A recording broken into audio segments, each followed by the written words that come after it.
Hasta ahora, el capitalismo ha funcionado excelentemente en el mundo. Es lo que le ha traído la riqueza a Estados Unidos y China. Y a pesar de que China es comunista, tuvieron que adoptar las prácticas capitalistas para poder avanzar. Para explicártelo más fácil, el capitalismo consiste en la facilidad de producir, intercambiar y vender productos sin el control absoluto del gobierno. Por ejemplo, cuando Estados Unidos se independizó de Inglaterra, por un poco de tiempo, las personas no pagaron impuestos. El gobierno de George Washington hizo esto para estimular la economía y animar a todas las personas a que emprendieran sus propios negocios, cultivaran sus propias tierras, inventaran sus propias herramientas y maquinarias para luego venderlas al mundo exterior. Ahora, lo malo del capitalismo es que las personas flojas e ignorantes siempre se empobrecerán más, y las personas trabajadoras y estudiosas siempre saldrán adelante. Pongamos el ejemplo de dos mexicanos que emigran a los Estados Unidos. El mexicano número 1, Juanito, llegó a Estados Unidos, inició de lavaplatos, fue a la escuela en las noches, aprendió inglés, obtuvo un título técnico, y ahora es supervisor de una fábrica de producción, ganando $90,000 al año. Juanito y su esposa traen buenos carros, sus hijos andan bien vestidos, su esposa trae buenas uñas en las manos, buenos tintes de cabello, y una bolsa Gucci. También, la familia de Juanito sale de vacaciones 1 o 2 veces por año. El mexicano número 2, Panchito, llegó a Estados Unidos, inició igualmente de lavaplatos, pero no fue a la escuela, no aprendió inglés, y lo más que pudo avanzar fue ser cocinero del restaurante, donde gana $40,000 al año. Esta cantidad de ingresos de Panchito no es la suficiente para traer un buen carro, al contrario, su esposa tiene que trabajar también, sus hijos visten ropa de segunda, y las únicas vacaciones que tienen son al tianguis o a las plazas los fines de semana. Esto es el capitalismo a grandes rasgos y de una manera muy simplificada para que lo entendamos. El capitalismo le abre la puerta a cualquiera y el único límite somos nosotros mismos. También existe el lado más diabólico del capitalismo, que consiste en que el hombre malo y fuerte utilizará todas las estrategias para suprimir al débil, y aquí precisamente es donde se encuentra la guerra entre el capitalismo y el socialismo. El hombre malo y fuerte aprovechará el sistema para aplastar al pobre y débil. Aquí es exactamente donde los gobiernos socialistas entran a defender al pobre y débil, poniendo regulaciones, quitándole al rico para darle al pobre, y neutralizando la distribución de las riquezas. El único problema es que cuando el gobierno socialista les quita a las personas trabajadoras y estudiadas, para darle al pobre que no quiso superarse, la economía se derrumba, porque ningún país puede sobrevivir cuando sus ciudadanos son flojos e ignorantes, y esperan las ayudas del gobierno. Y para muestra un botón. Ahí tenemos al continente africano, personas que han estado recibiendo de las riquezas del mundo por décadas, y hasta la fecha no han salido adelante. Pero cada vez que vemos los reportajes en la tele, los vemos sentados afuera de sus casas esperando que lleguen las ayudas de Europa y Estados Unidos. África ha sido el continente al que más se le ha ayudado monetariamente. América Latina no ha recibido tanta ayuda como África, y aún así, ¿por qué África sigue en las mismas condiciones? Pues hay una ley del capitalismo que dice, el que produce, se enriquecerá, y el que consume empobrecerá. Tan simple como eso. La Biblia lo dice más claro, el que no trabaja, que no coma. ¿Sigues aquí? Hazme un favorcito y regálame un me gusta para continuar trayéndote aún mejor contenido. Ahora, entremos más al tema. La economía es una ciencia social, que estudia la forma en que las personas interactúan con las cosas de valor, de una manera muy similar a cómo los físicos intentan responder preguntas sobre la naturaleza del universo. La física es una ciencia natural dedicada al estudio de la materia, sus elementos fundamentales, su movimiento y su comportamiento a través del tiempo y el espacio. Y así como los físicos se encuentran con grandes dilemas en sus estudios, también lo hacen los economistas. El gran dilema de la economía es algo evidente. Nosotros, como seres humanos, parecemos tener deseos infinitos, pero solo podemos usar recursos limitados para satisfacerlos. Algo debe ser sacrificado para alcanzar un equilibrio entre los recursos finitos y los deseos infinitos. El dilema central en economía es tan complejo que no parece posible resolverlo. Sin embargo, podemos dividir el estudio de este campo en preguntas más simples, que nos van a ofrecer mayores facilidades para lidiar con ese enorme desafío. Por ejemplo, ¿cuánto se debe producir? ¿Qué se debe producir? ¿Para quiénes deben producirse los productos? Y finalmente, ¿cómo hacemos para producir esa abundancia? Para cualquier economista en formación, proporcionar respuestas a estas dudas genera una enorme cantidad de cosas, sobre las cuales reflexionar y escribir, con la esperanza de lograr una asignación más satisfactoria de recursos, o una creación de formas de obtener aún más de los recursos disponibles. Incluso las teorías económicas, como el capitalismo, son solo formas de responder a las preguntas fundamentales de la economía.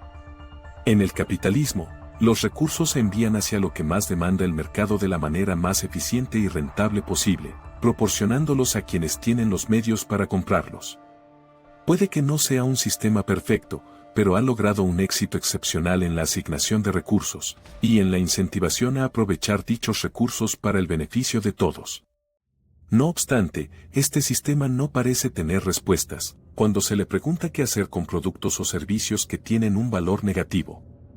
En pocas palabras, el capitalismo proporciona un sistema eficiente para maximizar las oportunidades económicas, pero falla al momento de tratar con productos de suma nula o negativa. Esos artículos de valor negativo dentro del mercado de las economías capitalistas son la basura, las aguas residuales, desechos químicos y combustible nuclear gastado. Sin embargo, el elemento que encabeza esta lista de artículos negativos son las emisiones de gases de efecto invernadero. Aunque la gente normalmente ve estas preocupaciones como daños colaterales, la verdad es que no existe un método sencillo para responsabilizar a los encargados de tales desechos. Es algo que más bien requiere interferencia gubernamental.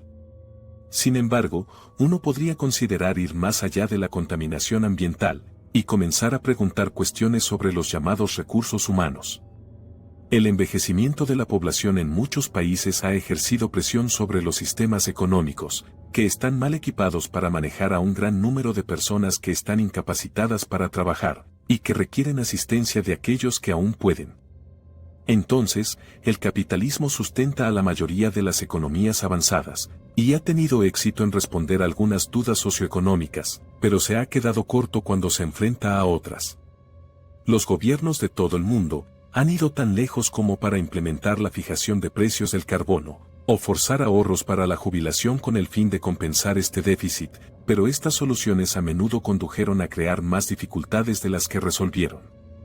Ahora, vamos a volver a ver a la economía como una ciencia cualquiera, similar a la física, para hacer una comparación. El geocentrismo era la teoría de que el mundo era el centro del universo, con el Sol y todo girando a su alrededor. En primera instancia, esto parecía responder a muchas preguntas sobre lo que ocurría en el cielo. Ayudaba con la navegación, el seguimiento de las estaciones, y brindaba un conocimiento mucho más matizado para la gente que vivía en una sociedad agraria. Pero claro, todavía existían ciertos vacíos en la comprensión de los movimientos de los cuerpos celestes, aunque estas inconsistencias se consideraban como puntos misteriosos, que generaban más dudas una vez que eran aceptados como tales. Todo eso se fue profundizando hasta que finalmente el geocentrismo llegó a retirarse, en el momento en el que la sociedad aceptó lo poco acertada que era esa teoría, y cómo imposibilitaba el alcanzar mayores verdades. ¿Será que el capitalismo es para la economía lo que el geocentrismo fue para la astronomía? Cada día, economistas brillantes idean sistemas extraordinarios, que impulsan la economía a nuevas fronteras jamás antes vistas. Es algo que ya está sucediendo justo ahora, y sus repercusiones podrían ser enormes. Es inevitable preguntarse si volveremos a ver un cambio tan grande, como el de la adopción generalizada de la energía de vapor, la cual, junto con otras tecnologías, provocaron la revolución industrial, que cambió para siempre la trayectoria del crecimiento económico global. Sin embargo, había otra cosa que también estaba ocurriendo en esos momentos. Antes de que la economía se convirtiese en su propia disciplina académica, el mercantilismo era el sistema económico dominante de las naciones de todo el mundo. La clave del éxito según el mercantilismo se reducía a la cantidad de oro que se podía acumular, exportando tanto como fuese posible e importando lo menos posible. Fue a partir de ese momento que comenzó un esfuerzo global para maximizar la acumulación de riquezas, sin importar el costo. Ahora, en ese mundo donde no había estudios de economía, la idea parecía tener sentido. Pensaban que obtener tanto oro como se pudiese traería riqueza y estabilidad. Pero ahora disponemos de los conocimientos de la economía, y ahora el mercantilismo no es la forma en la que se maneja la economía global. Esto ha revolucionado al comercio mundial, ya que las naciones entienden que los mercados libres pueden conducir a una mayor riqueza compartida, si se centran en sus áreas de producción más fuertes. Como resultado, estas iniciativas han fomentado un entorno en el que compartir recursos aumenta en gran medida la productividad, gracias a que los participantes se centran en trabajar en sus mejores áreas, en lugar de empeñar sus esfuerzos en labores en las que no son tan buenos. Es muy difícil comprender la compleja interconectividad que implica un proceso de producción internacional. Por ejemplo, una compañía en América del Sur extrae rocas de cuarzo y las prepara para Zeiss en Alemania. Luego, esta utilizaría sus máquinas de última generación para vaporizar la roca y colocar átomos en una placa de espejo con mucha precisión. Sin estos esfuerzos, estos productos no podrían existir. Una sola nación simplemente no sería capaz de producirlos por sí sola. Una hazaña de ese tamaño se pudo lograr gracias a los sistemas económicos equilibrados y coordinados, a través de tecnologías cuyas creaciones abarcan miles de millas. Solo se puede sentir asombro al saber que estas máquinas llegaron a existir, gracias a las colaboraciones técnicas entre docenas de universidades e institutos de investigación en Europa y América del Norte. Ahora, no creas que el viaje termina allí. Una vez que se crean los espejos, se envían a los Países Bajos a la empresa ASML, que luego los transforma en elementos claves para las plantas de fabricación de semiconductores. De esa manera, estos espejos funcionan junto con láseres de alta potencia, grabando patrones cuidadosos en losas de silicio, que eventualmente se convierten en nuestros procesadores de computadora. Esto es gracias a que luego se envían los semiconductores a compañías como TSMC, conocida por construir chips a partir de los diseños creados por otras empresas como AMD, Intel y Nvidia. Eventualmente, los chips sobrantes se dirigen hacia Foxconn, donde otros componentes se unen para crear algo pequeño, pero tan esencial en nuestra cotidianidad: los teléfonos celulares. Y ya a partir de este punto, están en camino de entregar teléfonos inteligentes a un gigante tecnológico como Apple. Sin embargo, esto es solo el 1% de los pasos totales. Todo ocurre tan rápido que, si uno parpadea, se pierde todo el proceso. Realmente es muy fácil asombrarse ante esta clase de procesos, pero en realidad, hay muchos más factores que la ciencia y la ingeniería modernas impulsándolos. Existe una enorme deuda de gratitud, con grandes mentes de la economía como Adam Smith, quien sentó las bases para lo que hizo factible el comercio mundial, la coordinación y la división del trabajo en muchos países. Asimismo, las ideas de pensadores como Keynes han mejorado profundamente nuestras economías. Su investigación demostró que las intervenciones gubernamentales podrían regular el ciclo económico, facilitando un crecimiento y prosperidad continuos, a medida que se producen recesiones y picos debido a la deuda pendiente. Actualmente, muchos economistas líderes se adscriben a un enfoque neokeynesiano, que implica regulaciones que rodean la deuda, el empleo, la inflación, los impuestos, y las cadenas de suministro, todo eso con principios que le habrían parecido tan futuristas a el propio Keynes. Ahora, es importante recordar que la economía no es magia, y no puede crear riqueza de la nada. Su importancia radica en su capacidad para mostrar a las personas la asignación más eficiente de los recursos económicos, con el fin de alcanzar un resultado deseado. Estamos hablando de prosperidad equitativa para todos los participantes en la economía, pero incluso si se falla en obtener los resultados esperados, tener una comprensión profunda de lo ocurrido puede ayudar a que una economía florezca. Dicho esto, interpretar los principios económicos no es suficiente. Si bien los economistas pueden tener una visión sustancial de lo que da forma a una economía, usar la misma comprensión para prever con precisión cuáles podrían ser las próximas tendencias del mercado, es imposible. Por fabulosas que puedan sonar las evaluaciones económicas, lamentablemente no pueden predecir lo que podría suceder en un futuro cercano. El propio John Keynes buscó personalmente capitalizar las fluctuaciones predecibles del ciclo económico haciendo inversiones. Sin embargo, su intento de obtener ganancias fue en vano. Los economistas a menudo son elogiados o criticados por hacer pronósticos que, en última instancia, resultan acertados o errados, pero en realidad no depende de ellos. Nadie puede predecir con certeza lo que ocurrirá en el futuro. A pesar de los mejores consejos de médicos y economistas, la vida no siempre sigue las expectativas que uno se plantea. Por ejemplo, imagínate un médico que le dice a su paciente que está completamente saludable, y que no tiene nada de qué preocuparse. Eso no lo exime de sufrir alguna terrible enfermedad o accidente en el futuro. La vida es algo sencillamente impredecible.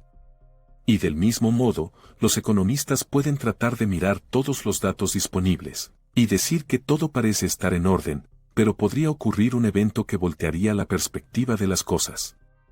Por ello, los economistas deberían mirar el presente, y hacer recomendaciones positivas para aumentar el crecimiento económico y reducir los resultados negativos, en lugar de tratar de adivinar el futuro. Pensar en las buenas o malas noticias que podrían ocurrir más adelante sería contraproducente. Además, la economía es un campo difícil de dominar. Uno no puede simplemente probar las teorías en una especie de laboratorio, así que es realmente complicado comprobar si son útiles o no. Si las naciones se arriesgan a implementar esas teorías y terminan fracasando, millones de personas van a sufrir las consecuencias negativas, lo que obviamente no es una opción atractiva para nadie. Es cierto que estudiar y verificar las teorías económicas como se viene haciendo, podría sonar como algo desalentador ya que el progreso es lento, pero este progreso gradual podría traer beneficios notables para las generaciones actuales y futuras. Tal vez no sintamos los efectos ahora, pero los mejores momentos para el desarrollo económico podrían estar por venir. Además, el progreso lento podría significar que las evaluaciones y estrategias serán más cuidadosas, asegurando una economía más segura y próspera para todos. Te felicito por llegar al final de este video, eres genial, aquí está otro video que nos encantaría que vieras. Espero que te haya gustado muchísimo, no olvides dejar tu suscripción y tu comentario. Gracias y un saludo muy grande.